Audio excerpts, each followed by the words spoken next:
I'm an animator, and I'm animating.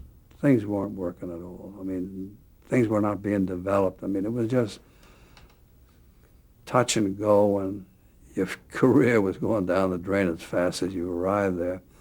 So what I used to do, I mean, no, they put me in a room with a total stranger. He's animating, and I'm animating, I'm supposed to be.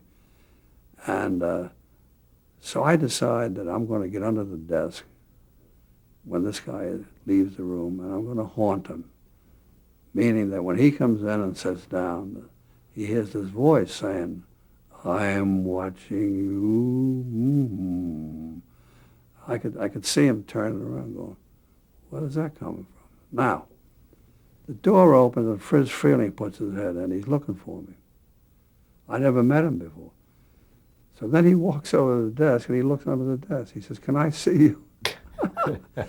That was my introduction to Friz Freleng.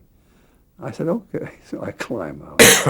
The comedian, you know what I mean, the stand-up comedian, laid down. Well, he said, "I'd like you to work with me on a story." He was taking a chance. So I went in and joined Friz Freleng. I mean, we had some terrific times. I mean, I'll tell you. I mean, did you ever hear my pushpin sequence with Friz Freleng? Well, anyway, Friz was a great little guy. It would take him a long time to make up his mind, and he was always grumbling. You know, that's part of his makeup. "Yeah, nah, lousy, nah, you know." But we got along fine.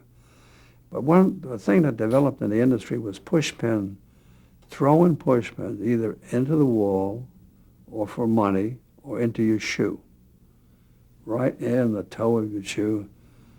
That became an art. You know what I mean? Now, the way it happened is that we'd start around 5 o'clock, and we'd be dancing around the room with the pushpin in your hand and pulling your feet out, and Friz would be pulling his feet out.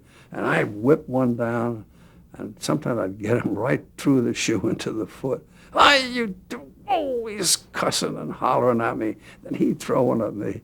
We stupidly did this practically every night, pushpin throwing, cussing and yelling and dancing around with pushpins. Every now and then one would miss and sink into the leg.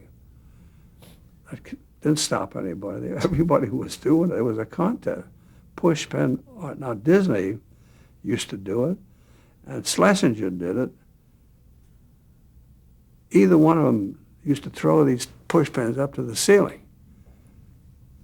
So one day, one of them, the musician was sitting there, he had a bald head, and a tack fell down and struck him right in the head. That was the end of that. I mean, they weren't throwing any more up there.